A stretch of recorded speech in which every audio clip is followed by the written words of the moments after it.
Welcome to another episode of Peak Potential Success Show. My name is Fong. I'm an entrepreneur, business strategist, real estate investor, speaker, and also best-selling author. And every single day, I help others unlock the potentials and guide them to succeed. Today on the show, we have another fascinating guest. On this show, we interview celebrities, multimillionaires, business CEOs, athletes, and artists to find out their path to success, how they are able to overcome challenges and adversity, and of course, their keys to success. And our guest today definitely could add some insight into that because not only can he help you with success, but I'm sure he could help you sustain that success for a long period of time because he has over 30 plus years of experience consulting in the business sustainability growth area. He loves helping those businesses connect with nature's sustainability, which is absolutely amazing. Helping business owners who are struggling with their goals get back on track with beneficial triple top line and bottom line growth. He also is a person who has lots of foresight, being able to see what's coming around the bend, what's happening with the markets, the opportunities, and the cultures and behaviors so that you can actually sustain that growth. So I'm very, very excited. He comes highly recommended by other people on this show. So please welcome speaker, executive coach, sustainability pioneer, and owner of Triple Top Line, Mr. Kenneth Alston. Hey, thanks for inviting me here. I'm glad to be here. Hey, awesome for having you, and very excited to hear your journey because you've done something for a very, very long time, and you're very, very good at it, and you've helped so many people sustain that success. So tell us, how did you become this amazing sustainability pioneer? Well, in a way, it sort of started by accident. I can go back now, looking backwards. It's always easier with hindsight. But I bought a book when I was at university. I went into the campus bookstore one day, and I just loved browsing bookshelves and reading books. And this particular book jumped out at me. It was Rachel Carson's seminal book, Silent Spring. It had nothing to do with my course. It just spoke to me. So I bought this book and I read it. And it turns out it's the sort of seminal book that started the whole environmental movement. Silent Spring, the idea, Rachel, a biologist, was looking at nature, and she was seeing that this particular year there may be no birdsong, that things would be silent. There would be a silent spring because the pesticides that were in use at the time were working their way up the food chain, and they'd reached birds, and the bird eggs were not forming properly, and there may be no young baby birds in the silent spring. And that book must have planted a seed in the back of my head just about the idea that, hey, as humans, we're incredibly creative, inventive. We've got this brain up here, which is very unique amongst all the animals, and we can do all sorts of stuff, right? But it doesn't automatically follow that that stuff is good for nature, for the environment. We can actually do things that turn out not to be so good, even if our original intentions were good. And I didn't realize how much of an influence that book had on me, because basically it was there, sat inside my brain all the time, just informing whatever I chose to do. And so it was one of those things that just positioned my mind in a particular way at a particular time. And I've always since then had this very pro-environmental awareness. And I brought it to everything I do, even before the concept of sustainability and the things we talk about now were even a thing. Mm-hmm. Well, so I find it funny that something that's, when you're an expert in sustainability, and when it comes to sustainability, people think about systems and charts and very analytical stuff, but you started off saying, it kind of happened by accident. And then from there, you were able to build this great knowledge on how to help not only the environment, but also like companies and businesses maintain growth in their business. Now, you've mentioned something on your website saying that unlike most people who think sustainability is the 3 E's or the 3 P's and all those great little taglines, you say it's not that. It has nothing to do with any of that stuff. So explain to us more why you don't believe it's those 3 E's or 3 P's. Well, we've been trying to become more sustainable now for over 36 years. The term really first appeared in the report of the United Nations Commission when they wrote their report, Our Common Future, back in 1986. So 36 years plus now since that term was first coined. And yet here we are, we're still talking about global warming and all of the problems. We're still completely unsustainable as a species. So it's almost like we're missing something, right? If we've been trying really diligently, lots of people, millions of people, thousands of companies trying to do the right thing, but basically failing, there's something fundamental that we're missing. And I think it's the fact that we've been treating this in a very simplistic way. It's what I call simplistic sustainability. And it is cute and nice to have this alliteration of the 3 E's and, economy, environment, and ecology, or the 3 P's, people, planet, profit. It trips off the tongue. It's alliterative. It's cute, as you said. But does it really help you get inside the complexity of the problem? And the answer is no, it doesn't, because it's 3 siloed things, the 3 topics that do have a relationship, but the relationship isn't the cute little pictures that people draw of the 3 P's with, overlapping circles and sustainability is magically in the middle. Well, that's not what it is at all, right? In fact, when you look at any business, of course, the financials, the profit is dominant. It always has been and probably always will be. And so it's not 3 equal circles nicely interlocking with each other. The profit one is huge and the other 2 are much smaller. And so this imagery and the way we've talked about sustainability doesn't really, hit the mark. Mm-hmm. So I've been searching for a model that actually has a flow in it, that really does have connectivity that you can follow. And I've created a fractal model of nature, and I've created a business parallel to that, an analog to that. And so we can think about nature's cycle. We know nature has a life cycle, and we can have a parallel business cycle that can learn from how nature's cycle is automatically sustainable. It's powered by the sun. It runs 24/7, 365 without even thinking about running. It just is. Right? So how do we learn from that pattern of nature, of which, of course, we are a part? We tend to exempt ourselves from being part of nature, and we're special and different, but we're still part of nature, really. But you can make a business analog, and you can then start saying, well, okay, what things can I do? Where can I make adjustments? Where can I do things that are more in line with how nature works? Mm-hmm. So when you work with businesses and you identify the things that they need to do, and you bring up this concept of, okay, we need to align your business similar to how nature sustainability is, are there some common things that, let's say, business owners say to you and it goes, no, that doesn't make sense at all? Like, how does that work? Like, what are some of the common naysayers say that you go, okay, let me explain it further to you so that you get a better understanding as to what I'm trying to do for you? Well, the biggest one is probably that it costs too much. Being green is expensive. It always costs more. Well, the answer is it doesn't always cost more. It might if you just tried to do this in a simplistic sustainability way, like the 3 E's.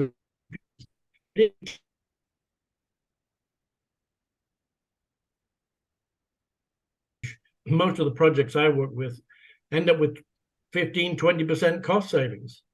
Now, that's not more expensive, that's less expensive, and therefore more profitable. Mm-hmm. But you have to go about it in a particular way. You have to be looking for that angle. You have to be looking for ways in which you can do things not only more efficiently, but also more effectively. Right. So what are some of the most common things that business owners do or companies do that you go, okay, these are the areas that we could just flip a switch on so that you can increase profits, increase sustainability instantly? Well, the biggest one is looking for areas of waste. We're all patterned to do things in the way we've got used to doing them, and businesses have their ways that have worked in the past, and so they just continue doing what's worked in the past. And we do have to pause, take a little break, and relook at things and say, look, if we look at it from this angle or this angle, and not just how you're doing it, how can we rethink this? And basically, you can look at your existing products and you can look at new products. And of course, with the new products, you've got much more scope for doing things in a better way because you're starting with a blank piece of paper and no preconceptions. you can use that intelligence that we have, and you can innovate and say, well, what if we did this? It might be completely different and sound a little bit wacky at first, but you've got to allow yourself as a designer to go to places where you've never been before. Mm-hmm. Now, when you're looking at an existing product, you're already pretty locked in. You've picked your supplier who's making it, you picked the materials you're making it from. And so there are more limitations, there are more fixed points in that process. And so it's more difficult to adjust. But there are still things you can do, but they're just not as can go as far or as fast as when you start from scratch and you rethink. Mm-hmm. Is there an example that you can give where, because you just mentioned that the solution or the idea might be completely different than what everybody else thinks. It's wacky, it's crazy. Is there an example that you can give that you go, hey, we came up with this one, you thought it was weird, but it really worked? Well, I think when you go back to relook at what you've already designed, one of the things that tends to happen is, you come out with version 2.0 and 3.0, right? You're trying to keep the momentum going on your sales and your profits, and you end up adding bolt-on things. Oh, let's imagine I'm making a hair shampoo, right? I put in some extra conditioner and some extra hold or body, or some new element to give me a new story to tell. But all of these things begin to expand the list of ingredients that are now in my shampoo. If I go back and I rethink it again, I can go back and shrink all that down and say, look, you just bolted all these things on over a period of time. Why don't we, reinvent from scratch again?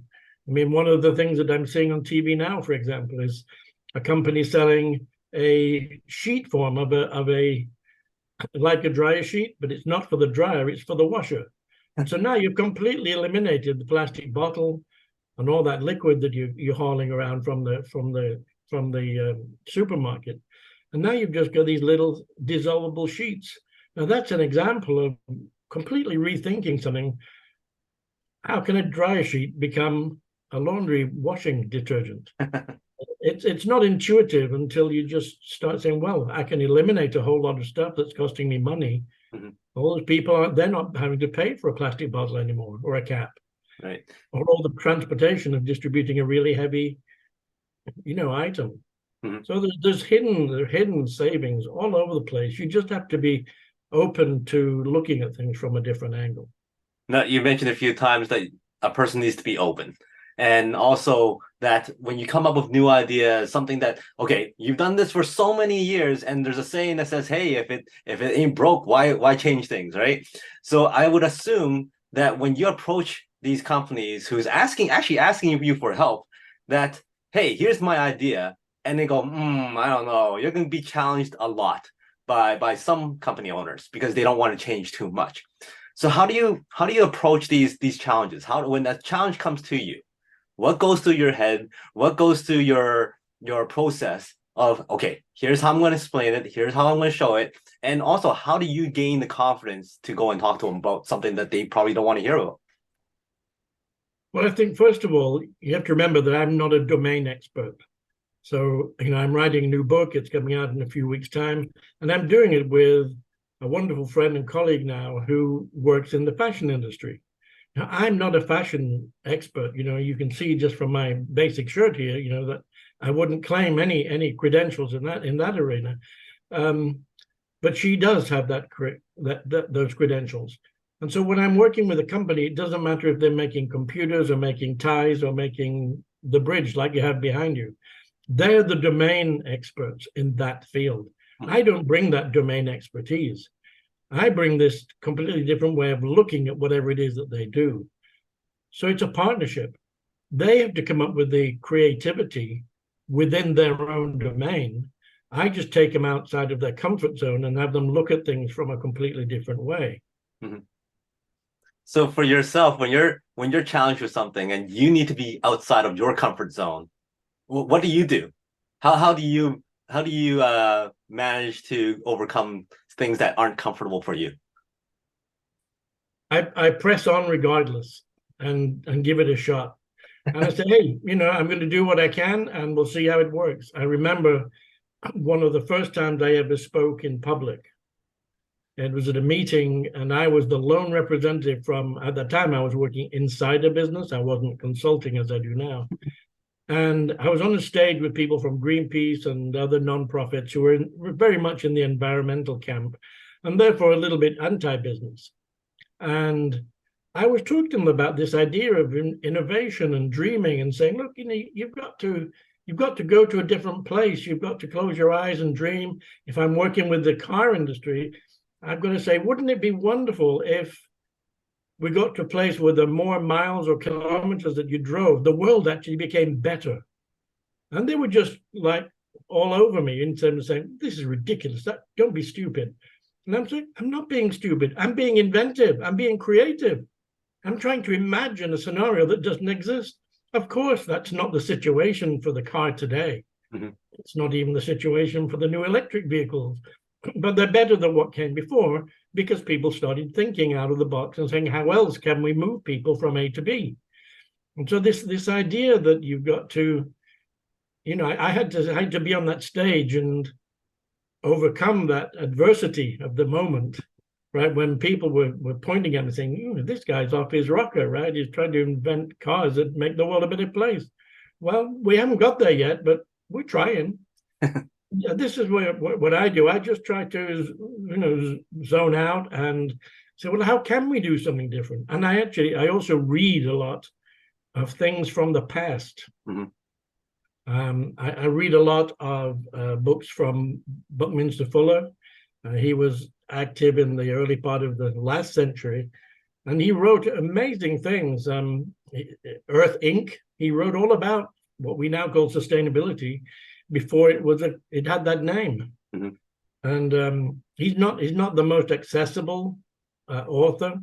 Give you an idea, at the beginning of his book, Earth Inc., he writes a simple page that says, what I am trying to do.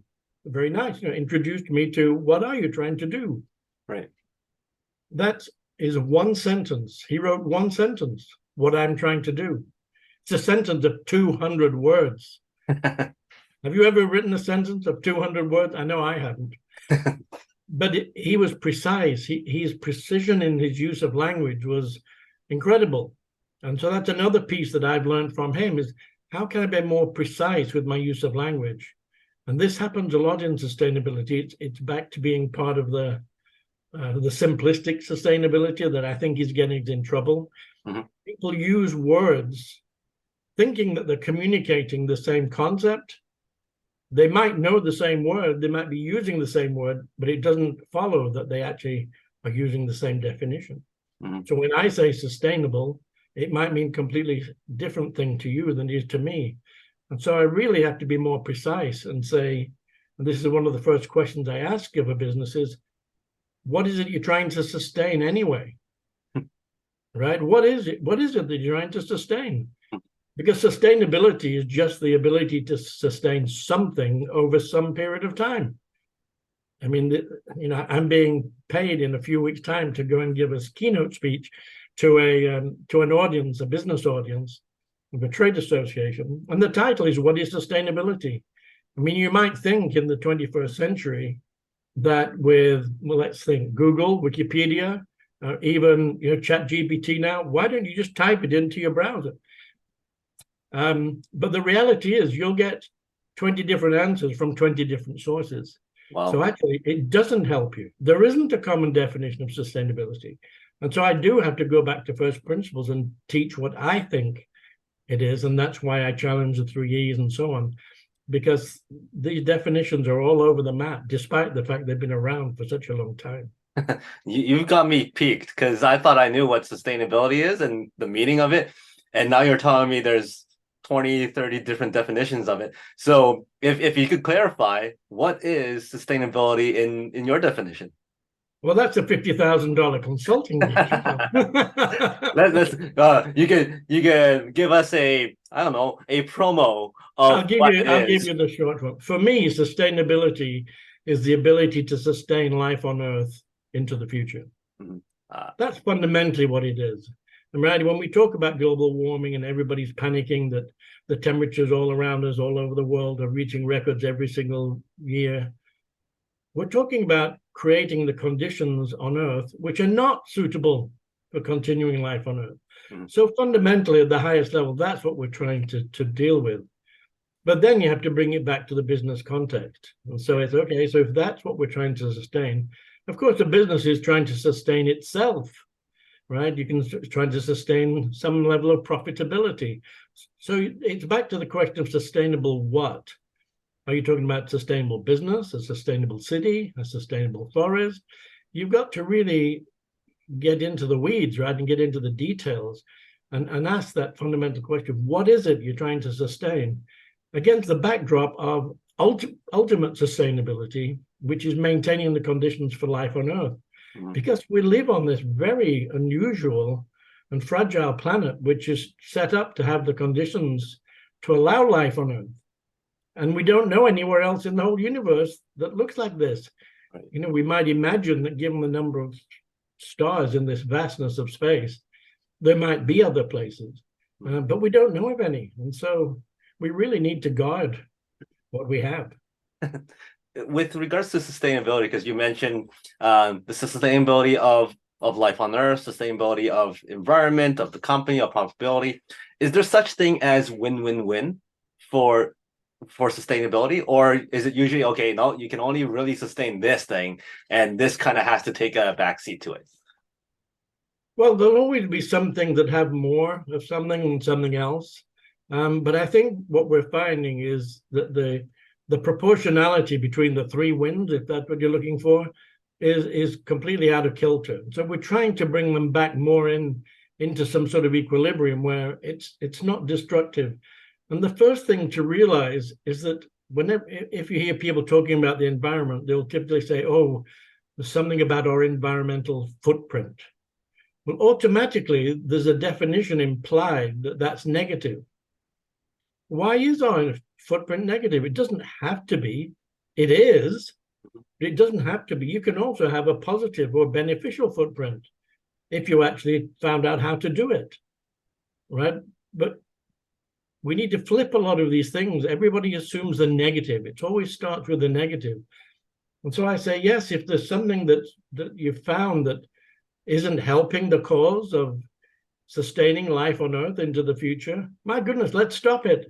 If you're using, I don't know what, something from the past, let's pick lead paints, lead-based paint. Yeah. Let's not do that anymore, right? Because if you put them on a kid's toy, and believe me, there are still kids' toys coming out of China that have lead-based paint on it. You wouldn't maybe think so in 2023 when we're recording this, but it still happens. Well, I don't want that. So let's stop that. Stop the bad stuff if you recognize there's bad stuff. And then say, okay, well, what can I have instead? What am I going to use in place of that might even be beneficial, at least be neutral, but preferably be beneficial? Why can't we restore nature? Why can't we be better than beneficial? Now, there are a lot of people going around telling you the goal is zero. I don't know. I didn't get up this morning, and you probably didn't, I would think, saying, my goal today is zero. Why don't I go for zero today? I just want to even out. I just want to chill out and just be zero today, you know. Okay, maybe take a rest, okay, but, you know, zero isn't that motivating, right? Right. So what's the positive? Zero is where you get to when you stop doing the bad stuff. So, of course, let's get there. Let's stop doing bad stuff. But don't stop at that point. Continue on and saying, how can we do something so that we're actually making nature more regenerative? Why can't we get more forest back? Because we've lost forestation across the world. You can get things back. You can go and become better, get more. Wow, that is very thought-provoking. I've never challenged the sentence of, hey, let's hit net zero, and now I will, because you've made it, you gave me a different perspective on it, which is pretty interesting.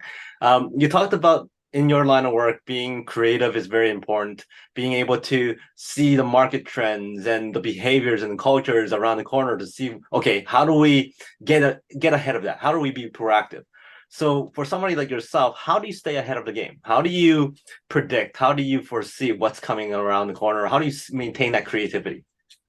One of the things I like to do the most is to actually talk at universities, talk to young students.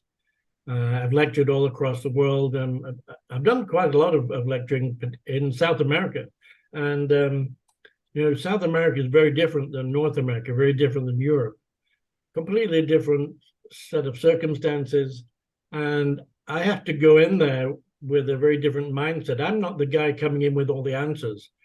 I'm the guy coming in to say, ask me questions and use your culture. I'm not going to put my culture on you. You come with your culture and say, how does what I talk about and think about, how does that resonate? How does it work for you? And when I'm talking in universities, I almost always get one question comes up time and time again, which is, so what can I do? There's this feeling that I'm just one person out of 8+ billion people on the planet. What can I do? And so I find, tuning my ear into what young people want and are asking, that revitalizes me. That gives me a fresh perspective. And it shows me that the next generations coming along really do want to make a difference because, hey, after all, that's their future we're talking about. It's your future we're talking about here. Mm-hmm. And so I talk quite a bit about using social media and saying, look, whichever brand, whichever products you're buying from, you're probably getting social media messages from them. If you want to be involved in sustainability or the circular economy or anything for that matter, push back, give them a bit of hell on their social media platforms and ask them what they're doing about it, right? If anything I've said in my lecture, resonates with you, ask a question back of that brand. What are you doing on that front? And don't let them get away with some glib answer, push them again. Mm-hmm. And start voting with your wallet or your purse, right? Start buying things from the companies that you see are trying to make a difference. Nobody's at 100% sustainability, so don't look for the ideal, the perfect. Perfection is the enemy of the good, right? But look for people who genuinely seem to be communicating to you about what they're doing in a way that is honest and transparent and has that future orientation. Mm-hmm. Well, must be fun going all around the world, getting insights from different generations, different age groups and whatnot, and seeing different perspectives, which is and then also taking those perspectives and coming up with ideas of your own to really help other companies and other people out there. You have a show, the real circularity. How did that come about? And tell us more about that, because it's very fascinating. Well, Real Circularity, that's the name of my new book that I'm co-authoring with Rachel Kahn from the UK. And we've started also an academy. We've got our first cohort of students going through the academy now. And it's this idea that real circularity, the real circular economy, is sustainably circular. You have to bring the two concepts together. They're two different things. Sustainability is one thing, which we've been talking about. The circular economy is about creating the conditions under which materials are kept at their highest value perpetually into the future and not wasted, not thrown away, not buried or burned in the landfill or an incinerator at the end of their use. And a lot of people have jumped on the bandwagon of circularity that I've been teaching for now probably almost 20 years, but they don't link it back to sustainability. And I can think of many different ways in which circular economies can be completely unsustainable. And so we have to not just move off from sustainability and think, oh, that's in the past. Circularity is the new hip thing, in thing, cool thing. Let's all go to circular economy. No, bring the best of what you've been doing for all this time in sustainability and ally it with circularity and have sustainable circularity, which is what we call real circularity. Wow, that's pretty fascinating. And I'm sure a lot of people need to look into that a lot more and get in touch with you and learn from you with your book, your academy. What's the best way for people to find out more? You can connect with me on LinkedIn. My name, Kenneth Alston. You'll find me quickly enough. Awesome. Now, let's put you on that world stage and you have an opportunity to tell everybody in the world one message. This is your legacy message, something that you want everybody to remember Kenneth for. What would that be? It would be to prefer to buy things that are sustainably circular. Hunt them out. Use your wallet, use your purse, and try to make a difference, because companies will pay attention when they see that you're switching your purchase from one thing to another. I changed my coffee purchases because I went 7,000 feet into the Andes and saw what it takes to really, and I've been working on that supply chain, and I'm talking to people now in that industry, and there are some fascinating things going on. But I've switched my purchasing to a brand that I think is doing more than all the others. Mm-hmm. I did the same with the last pair of shoes that I bought. I bought sneakers that have more sustainable attributes in them. They're not perfectly sustainable, but I try to put my money where my sustainability and circularity mouth is. Mm-hmm. That's what I would say. Use your power of your money to drive the change that we need. Great words to live by, and hopefully everybody takes that to heart and reconsiders what they're choosing and what they're deciding on. Now, this time has gone by very fast, but before I let you go, I got 5 quick rapid fire questions for you. Give me the first thing that comes to mind. So, okay. If you were stranded on a deserted island and you have one food to eat for the rest of your life, no consequence, what would that be?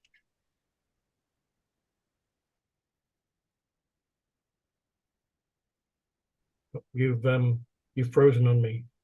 Yeah, there was a glitch. So yeah, what's that food?